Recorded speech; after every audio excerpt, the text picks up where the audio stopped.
बिस्मिल्लाहिर्रहमानिर्रहीम, अस्सलाम वालेकुम। मैं शजीउल्लाह फिरासत, आप देख रहे हैं नेशनल और इंटरनेशनल न्यूज़ पर मुश्तमिल 4 टीवी का खुसूसी खबरनामा दुनिया भर से, यानी खबरें आपकी नज़र से। एक ऐसे वक्त जब सीरिया के बारे में दुनिया दो हिस्सों में बंट गई है और सफबंदियाँ मजबूत होती जा रही हैं, ऐसे में हिंदुस्तान और पाकिस्तान के दरमियान कशीदगी में भी इजाफा होता नजर आ रहा है। पाकिस्तान में रॉ का एजेंट करार दिए गए कुलभूषण यादव को फांसी पर लटकाने का फैसला किया गया है। इन खबरों के तमाम पहलुओं की बात करेंगे। सबसे पहले हेडलाइन। पाकिस्तान में कुलभूषण यादव को फांसी दी जाएगी, आर्मी चीफ ने सजाए मौत की तस्दीक कर दी। जासूसी और तखरीबी सरगर्मियों का मुजरिम करार दिया गया। हिंदुस्तान ने कहा कुलभूषण की फांसी को मंसूबाबंद कत्ल समझा जाएगा, इंसाफ के उसूलों पर अमल नहीं किया गया। दिल्ली में पाकिस्तानी हाई कमिश्नर की तलबी, एहतजाजी खत हवाले किया गया। रशिया और ईरान सीरिया से बाहर निकले, तमाम रास्ते खुले हैं, अमेरिका ने दी वार्निंग। हसन रूहानी की बशार उल असद और पुतिन से बातचीत, कहा एक और हमले से सूरत हाल खतरनाक हो जाएगी। रशिया और ईरान सीरियन हुकूमत का साथ देते रहेंगे।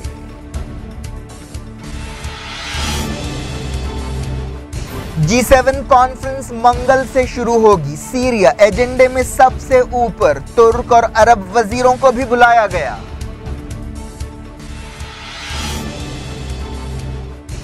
इजिप्ट में 3 महीनों के लिए इमरजेंसी लगा दी गई, चर्च धमाकों के बाद सीसी का फैसला, कहा मुजरिमों को पकड़ा जाएगा।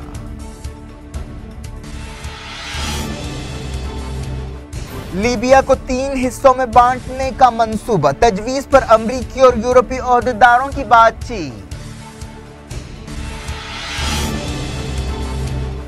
कश्मीर में तनाव, पीडीपी ने किया अनंतनाग चुनाव मुलतवी करने का मुतालबा।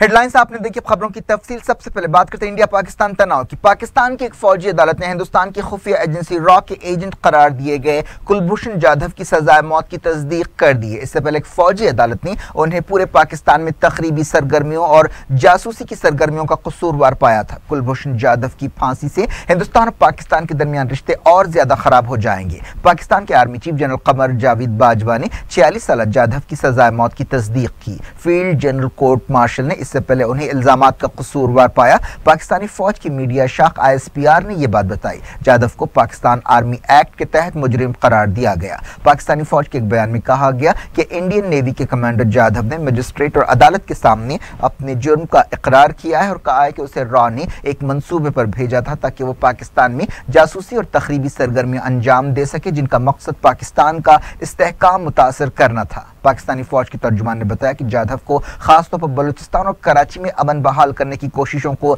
नाकाम बनाने के लिए भेजा गया था। पाकिस्तान की सिक्योरिटी फोर्सेस ने पिछले साल मार्च में जाधव को गिरफ्तार किया था। उसे बलूचिस्तान के एक इलाके से गिरफ्तार किया गया था जब वो ईरान से पाकिस्तान पहुंचा था। पाकिस्तान ने इल्जाम लगाया कि जाधव इंडियन नेवी का बरसर खिदमत ऑफिसर है और उसे रॉ या रिसर्च एंड एनालिसिस विंग ने भेजा है, जो हिंदुस्तान की खुफिया एजेंसी है। गिरफ्तारी के बाद पाकिस्तानी फौज ने जाधव के इकबाली बयान का एक वीडियो भी जारी किया था। हिंदुस्तान ने यह बात मानी थी कि जाधव इंडियन नेवी में काम कर चुका है, लेकिन इस बात को गलत बताया कि उसका अब हुकूमत के साथ कोई ताल्लुक है। वजारत खारजा ने पिछले साल मार्च में एक बयान जारी करते हुए कहा था कि जाधव इंडियन नेवी से वक्त से पहले रिटायरमेंट ले चुका था। हिंदुस्तान ने जाधव तक सफारती रसाई देने के लिए पाकिस्तान से दरखास्त की थी, लेकिन पाकिस्तान ने इस दरखास्त को कबूल नहीं किया।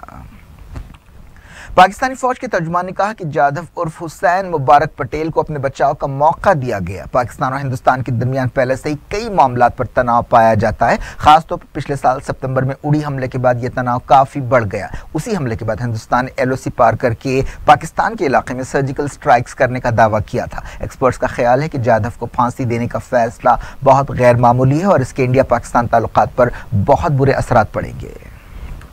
हिंदुस्तान ने कुलभूषण जाधव के पाकिस्तान में मुकदमे की कार्रवाई को एक फरेब करार दिया है और कहा है कि अगर इस फैसले पर अमल किया गया तो इसे सोचा समझा कत्ल समझा जाएगा। वजारत खारजा ने पाकिस्तान को एक खत रवाना करते हुए ये बात कही। इस खत में कहा गया कि अगर एक हिंदुस्तानी शहरी के खिलाफ कानून और इंसाफ के बुनियादी उसूलों पर अमल किए बगैर सजा दी गई तो हिंदुस्तान की हुकूमत और अवाम इसे मनसूबाबंद कत्ल समझेंगे। यह खत हिंदुस्तान के खारजा सेक्रेटरी एस जयशंकर ने पाकिस्तानी हाई कमिश्नर अब्दुल बासित को पहुंचाया। वजारत खारजा ने बताया कि इस्लामाबाद में हिंदुस्तानी हाई कमीशन को जाधव के मुकदमे के बारे में खबर तक नहीं दी गई। पाकिस्तानी हाई कमिश्नर अब्दुल बासित को खारजा सेक्रेटरी ने तलब करते हुए यह एहतजाजी खत हवाले किया। बात करते हैं सीरिया की धमाकू सूरत हाल की। अमेरिका ने रशिया और ईरान को सीरिया की ताईद पर सख्त पाबंदियां लगाने की धमकी दी और कहा है कि फिलहाल किसी भी इम्कान को मुस्तरद नहीं किया जा सकता। यूनाइटेड नेशंस में अमेरिका की सफीर निकी हैली ने CNN को एक इंटरव्यू देते हुए कहा कि हम रशिया और ईरान से मुतालबा करते हैं कि वो सीरिया से निकल जाएं और उन्होंने कहा कि अमेरिकी हुकूमत के पास इस बात के सबूत हैं कि 4 अप्रैल के केमिकल हमले में सीरिया की हुकूमत का रोल है। और उन्होंने कहा कि हमने इस हफ्ते अपनी मीटिंग्स में ये सबूत देखे हैं, सदर ने देखे हैं। निकी हैली ने धमकी दी कि अमेरिका सीरिया में मजीद हमले कर सकता है। उन्होंने कहा कि सदर डोनाल्ड ट्रंप जरूरत पड़ने पर नए हमलों का हुक्म देंगे। उन्होंने इससे पहले भी ऐसी धमकियां दी थीं। इस दौरान NBC न्यूज को भी एक इंटरव्यू देते हुए निकी हैली ने कहा कि सीरिया में अमेरिका के हमले का मकसद रशिया की हुकूमत को एक पैगाम देना था। अमेरिका के सेक्रेटरी रेक्स टिलरसन ने जो रशिया का दौरा करने वाले हैं मॉस्को से कहा कि वो बशार अल असद हुकूमत की तायद करना बंद कर दे। टिलरसन ने ABC न्यूज से बातचीत करते हुए कहा कि वो उम्मीद करते हैं कि रशिया बशार अल असद के साथ इत्तेहाद जारी रखने के बारे में अपने फैसले पर दोबारा गौर करेगा, क्योंकि हर बार जब ऐसे वहशतनाक हमले होते हैं तो रशिया पर भी कुछ जिम्मेदारी पड़ती है। Secretary of state Rex Tillerson ने रशिया पर तनकीद करते हुए कहा कि वो सीरिया की हुकूमत को केमिकल हमले करने से रोकने में नाकाम रहा। उन्होंने कहा कि रशिया ने केमिकल हथियारों की तबाही को यकीनी बनाने का वादा किया था, लेकिन वो नाकाम रहा और इसी वजह से सीरिया की हुकूमत ये केमिकल हमला कर सकी। ईरान के सदर हसन रूहानी ने वार्निंग दी है कि सीरिया पर अमेरिका के मजीद हमलों से खित्ते की सूरत हाल बहुत खतरनाक हो जाएगी। रूहानी ने तेहरान में एक न्यूज कॉन्फ्रेंस से खिताब करते हुए कहा कि पिछले हफ्ते सीरिया के एक फौजी अड्डे पर अमेरिका का मिसाइल हमला गलत था, जिससे दहशतगर्दी को फायदा पहुंचाने की कोशिश की गई। उन्होंने कहा कि ऐसे किसी भी हमले को अगर दोहराया गया तो ये खित्ते के लिए बड़ी खतरनाक बात होगी। अमेरिका ने एक बार तो यह हरकत कर दी, लेकिन अगली बार इसका जवाब दिया जाएगा। उन्होंने कहा कि रशिया ने सही कहा है कि टकराव सिर्फ कुछ इंच दूर था, वो सही बोल रहे थे। अगर मिसाइल कुछ मीटर ऊपर या नीचे से गुजरते तो इससे बहुत बड़ा टकराव हो सकता था। रूहानी ने कहा कि सीरिया की हुकूमत और अवाम को मैदान जंग में इसका जवाब देना होगा। एक दिन पहले ईरान के सुप्रीम लीडर सैयद अली खामनाई ने कहा था कि अमेरिका का हमला एक गलती था। उन्होंने ईरानी फौज के कमांडर्स के साथ एक मीटिंग के मौके पर यह बात कही। रशिया और ईरान ने सीरिया की हुकूमत की तायद जारी रखने का ऐलान किया है। दोनों मुल्कों ने कहा कि पिछले हफ्ते अमेरिका का हमला सीरिया की खुद मुख्तारी की खिलाफ वर्जी था। सीरिया के सदर बशार अल असद से टेलीफोन पर बातचीत करते हुए ईरान के सदर हसन रूहानी जुमे को किए गए इस हमले को सीरिया की खुद मुख्तारी के खिलाफ करार दिया और कहा कि यह हमला दहशतगर्द ग्रुपों के हौसले बढ़ाने की कोशिश में नाकाम रहा। इस दौरान रशियन हुकूमत ने एक बयान में कहा कि रूहानी ने सदर व्लादिमीर पुतिन से भी टेलीफोन पर बातचीत की। क्रेमलिन के बयान में कहा गया कि दोनों लीडर्स ने इस बात से इत्तेफाक किया कि एक खुद मुख्तार मुल्क के खिलाफ रशिया की जारहाना कार्रवाइयां आलमी कानून की खिलाफ वर्जी है। रूहानी ने कहा कि अमेरिका के हमले से सीरिया के बारे में ईरान की पॉलिसी मुतासर नहीं होगी। ईरान के सुप्रीम लीडर सैयद अली खामनाई ने कहा कि ईरान ऐसी जारहियत की वजह से अपने कदम पीछे नहीं हटाएगा। यूरोपीय यूनियन के खारजा पॉलिसी चीफ फेडेरिका मोगेरिनी ने सीरिया बहरान के फौजी हल के इम्कान को मुस्तरद कर दिया है। उन्होंने अल्जीरिया में एक न्यूज कॉन्फ्रेंस से खिताब करते हुए कहा कि जहां तक सीरिया का ताल्लुक है, ब्रुसेल्स कॉन्फ्रेंस ने जो पिछले हफ्ते भी सीरिया के बारे में वाजे कर दिया गया कि बहरान का कोई फौजी हल नहीं है। यूरोपीय यूनियन का इस बारे में ख्याल बहुत साफ और बहुत ठोस है। एक सर्वे में कहा गया कि जर्मनी के ज्यादातर लोगों की नजर में सीरिया के शरियात एयरबेस पर अमेरिका का मिसाइल हमला बहुत गलत था। जर्मनी के वजीर खारजा सिग्मार गैब्रियल ने रशिया और अमेरिका के दरमियान बढ़ते हुए तनाव पर फिक्रमंदी का इजहार किया है। उन्होंने केमिकल हमले की आलमी एक्सपर्ट्स के जरिए तहकीकात का मुतालबा किया।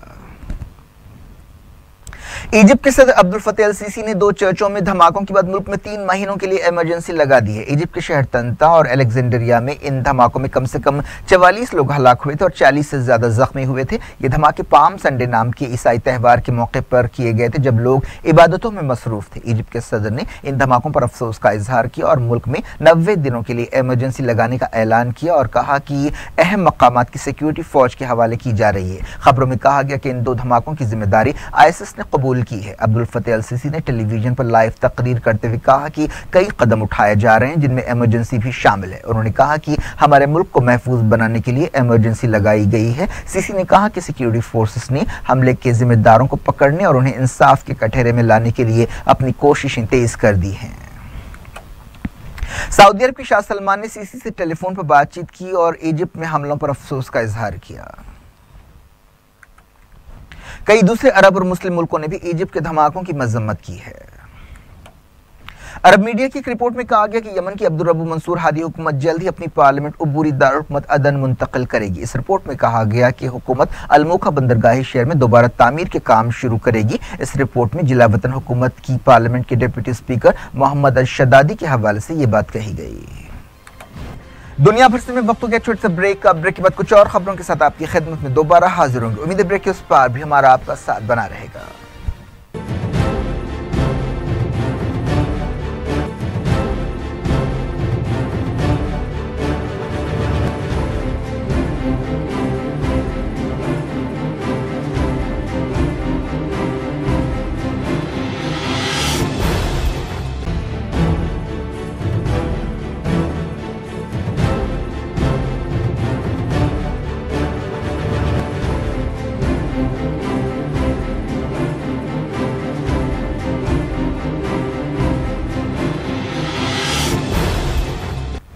आप देख रहे हैं दुनिया भर से, मैं हूं शजीउल्लाह फरासत। आगे बढ़ने से पहले हेडलाइंस एक बार फिर।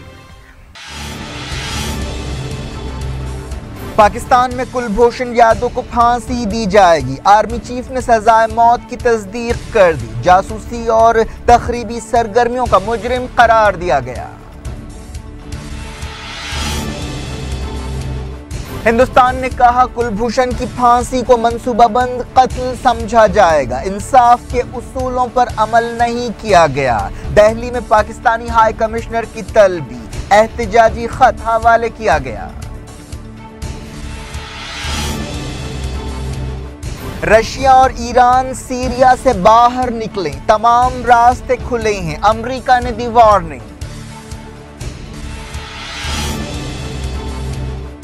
हसन रूहानी की बशार उल असद और पुतिन से बातचीत, कहा एक और हमले से सूरत हाल खतरनाक हो जाएगी। रशिया और ईरान सीरियन हुकूमत का साथ देते रहेंगे।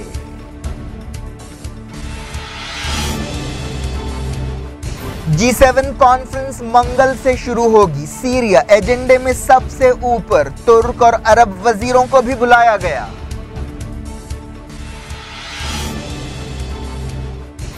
इजिप्ट में 3 महीनों के लिए इमरजेंसी लगा दी गई। चर्च धमाकों के बाद सीसी का फैसला, कहा मुजरिमों को पकड़ा जाएगा।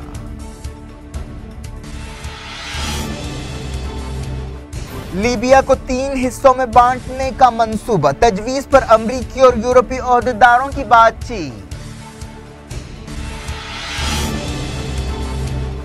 कश्मीर में तनाव, पीडीपी ने किया अनंतनाग चुनाव मुलतवी करने का मुतालबा।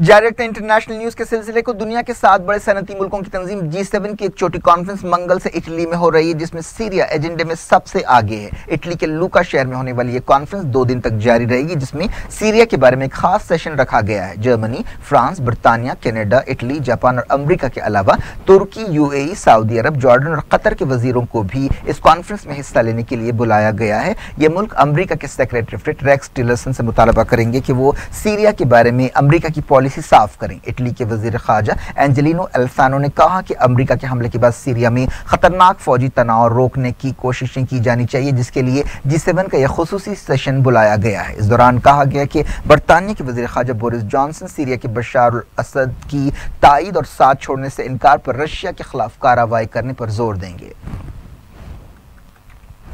इस दौरान G7 चोटी कॉन्फ्रेंस से पहले सीरिया के सदर बशर अल असद के मुस्तकबिल के बारे में अमेरिका की तरफ से मिले जुले बयानात और इशारे सामने आ रहे हैं। ऑस्ट्रेलिया और बरतानिया के लीडर्स ने रशिया पर तनकीद की है। बरतानिया के वजीर दिफा सर माइकल फॉलन ने मुतालबा किया कि रशिया बशर अल असद पर लगाम कसे। उन्होंने कहा कि पिछले हफ्ते केमिकल हमले से होने वाली हर एक मौत के लिए मॉस्को जिम्मेदार है। फॉलन ने एक आर्टिकल में कहा कि रशिया को सीरिया बहरान के हल का हिस्सा बनना चाहिए और सिविलियंस की गैर जरूरी तकलीफों को खत्म करना चाहिए। ऑस्ट्रेलिया के वज़ीर आज़म माल्कम टर्नबुल ने रशिया पर तनकीद करते हुए कहा कि बशर अल असद हुकूमत को लाइन पर लाना रशिया की जिम्मेदारी है। टर्नबुल ने कहा कि इस बारे में हमारा नजरिया साफ होना चाहिए कि बशर अल असद हुकूमत रशिया की क्लाइंट स्टेट है। स्वीडन के दारुल स्टॉकहोम में ट्रक के जरिए हमला करने वाले की शिनाख्त उज्बेकिस्तान के रहमत अकीलोव की हैसियत से की गई है। उसके दोस्तों ने कहा कि रहमत पार्टियों और शराब का शौकीन था और उसे मजहब में दिलचस्पी नहीं थी। रहमत 4 बच्चों का बाप है और वो एक कंस्ट्रक्शन कंपनी के लिए काम करता है। दूसरी तरफ पुलिस ने कहा कि वो आईएसआईएस से हमदर्दी रखता था। उसे हफ्ते के दिन स्टॉकहोम के करीब गिरफ्तार किया गया। बहरीन के एक मशहूर इंसानी हकूक कारकुन नबील रजब को एक सर्जरी के बाद तबीयत बिगड़ने पर हॉस्पिटल में शरीक किया गया। उन्हें बहरीन की अदालतों ने कैद तन्हाई की सजा दी है। सोमालिया के दारुल मोगदिशु में एक कार बम धमाके में एक सरकारी ओहदेदार हलाक हो गया। मोगदिशु के मेयर ने यह बात बताई। एक दिन पहले सोमालिया के नए आर्मी चीफ एक कातिलाना हमले में बाल बाल बच गए थे। उस हमले में 13 लोग हलाक हुए। इसराइल की सिक्योरिटी फोर्सेस ने एक यहूदी त्यौहार से पहले मगरबी किनारे के तमाम शहरों बैतुल मुक़द्दस या यरूशलेम को फौजी छावनी में बदल दिया है। फौज ने एक बयान में कहा कि मगरबी किनारे को गजा और बैतुल मुक़द्दस से मिलाने वाले तमाम रास्तों को सील कर दिया गया है। ये पाबंदियां यहूदियों के एक अहम त्यौहार के मद्देनजर लगाई गई हैं जो 17 अप्रैल तक जारी रहेंगी।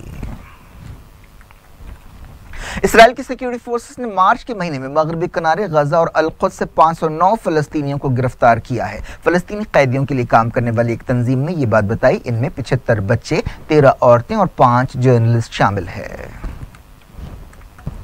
एक रिपोर्ट में दावा किया गया है कि अमेरिका के सदर डोनाल्ड ट्रंप के व्हाइट हाउस ने लीबिया को तकसीम करने का एक मंसूबा बनाया है। ट्रंप हुकूमत के एक सीनियर ओहदेदार सेबेस्टियन गोरका के हवाले से यह बात बताई गई। यह भी कहा गया कि यूरोप के एक सफारतकार के साथ मीटिंग में उन्होंने इस मंसूबे के बारे में गौर किया। अखबार गार्डियन ने बताया कि इस मंसूबे के तहत नॉर्थ अफ्रीका के इस मुल्क को 3 हिस्सों में बांटा जा सकता है। उन्हें सल्तनत उस्मानिया दौर के 3 सूबों की बुनियाद पर बांटने का मंसूबा बनाया गया है, लेकिन पता चला है कि यूरोपीय यूनियन के सफारतकारों ने इस मंसूबे के खिलाफ खबरदार किया है और कहा कि इससे जंग से मुतासरा लीबिया की सूरत हाल और भयानक हो जाएगी। पाकिस्तान के मशहूर कव्वाल अमजद साबरी के खानदान ने सिक्योरिटी खदशों की वजह से मुल्क छोड़ने का फैसला किया है। अमजद साबरी के भाई अजमत साबरी ने बताया कि उनके घर वाले काफी डरे हुए हैं। इम्कान है कि वो बरतानिया में बसेंगे। अमजद साबरी को पिछले साल जून में नामालूम बंदूक बरदारों ने कराची में गोली मारकर हलाक कर दिया था। कश्मीर के कुपवाड़ा में दरअंदाजी की कोशिश को नाकाम बनाते हुए 4 दहशतगर्दों को हलाक कर दिया गया है। फौज के एक तर्जुमान ने यह बात बताई। इलाके में सर्च ऑपरेशन जारी है। श्रीनगर में इतवार को पेश आने वाले गड़बड़ के वाकयात के बाद पीडीपी ने इलेक्शन कमीशन से मुतालबा किया कि अनंतनाग हल्के में वोटिंग मुलतवी कर दी जाए। अनंतनाग में 4 शंबे को वोटिंग होने वाली है। चीफ मिनिस्टर महबूबा मुफ्ती के भाई तसद्दुक मुफ्ती इस इलेक्शन के जरिए सियासत में कदम रखने वाले हैं। एक दिन पहले श्रीनगर बाई इलेक्शन के दौरान तशद्दुद के वाकयात में 8 लोग हलाक हुए थे। श्रीनगर में सिर्फ 7.18% पोलिंग रिकॉर्ड की गई, जो अब तक की सबसे कम पोलिंग है। तसद्दुक मुफ्ती ने एक प्रेस कॉन्फ्रेंस से खिताब करते हुए कहा कि उनकी पार्टी ने इलेक्शन कमीशन को एक खत लिखते हुए इलेक्शन मुलतवी करने की ख्वाहिश की है। उन्होंने कहा कि हालात इलेक्शंस के लिए साजगार नहीं हैं। हिंदुस्तान और ऑस्ट्रेलिया ने दहशतगर्दी से लड़ाई, शहरी हवाबाजी, खेलकूद, सेहत और दूसरे शोबों में 6 समझौतों पर दस्तखत किए हैं। वज़ीर आज़म नरेंद्र मोदी और Australian prime minister Malcolm Turnbull के दरमियान नई दिल्ली में मुलाकात के मौके पर इन समझौतों पर दस्तखत किए गए। वो राजघाट भी गए और बाबा कौम महात्मा गांधी को खिराज अकीदत पेश किया। बातचीत के बाद वज़ीर आज़म मोदी ने एक बयान में कहा कि हिंदुस्तान और ऑस्ट्रेलिया की किस्मत बहरे हिंद की वजह से जुड़ी हुई है। ऑस्ट्रेलिया के वज़ीर आज़म ने कहा कि न सिर्फ क्रिकेट बल्कि जमहूरियत और कानून की हुक्मरानी का अहद भी दोनों मुल्कों को जोड़ता है। क्या कुछ हो रहा है आपकी दुनिया में? आखिर में हेडलाइंस दुनिया भर से एक बार फिर देखते हैं। पाकिस्तान में कुलभूषण यादव को फांसी दी जाएगी। आर्मी चीफ ने सजाए मौत की तस्दीक कर दी। जासूसी और तखरीबी सरगर्मियों का मुजरिम करार दिया गया। हिंदुस्तान ने कहा कुलभूषण की फांसी को मंसूबाबंद कत्ल समझा जाएगा, इंसाफ के उसूलों पर अमल नहीं किया गया। दिल्ली में पाकिस्तानी हाई कमिश्नर की तलबी, एहतजाजी खत हवाले किया गया। रशिया और ईरान सीरिया से बाहर निकले, तमाम रास्ते खुले हैं, अमेरिका ने दी वार्निंग। हसन रूहानी की बशार उल असद और पुतिन से बातचीत, कहा एक और हमले से सूरत हाल खतरनाक हो जाएगी। रशिया और ईरान सीरियन हुकूमत का साथ देते रहेंगे।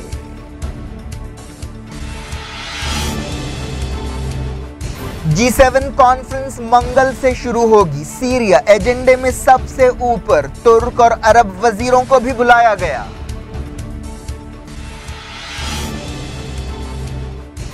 इजिप्ट में 3 महीनों के लिए इमरजेंसी लगा दी गई, चर्च धमाकों के बाद सीसी का फैसला, कहा मुजरिमों को पकड़ा जाएगा।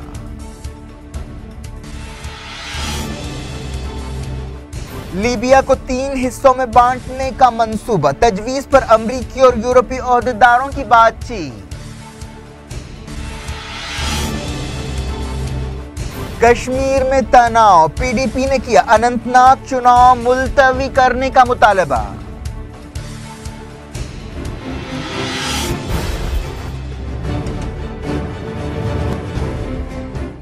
ये थी आज की खबरें। शेड्यूल अफराज को दें इजाजत और अपना बेहद ख्याल रखें। अल्लाह हाफिज।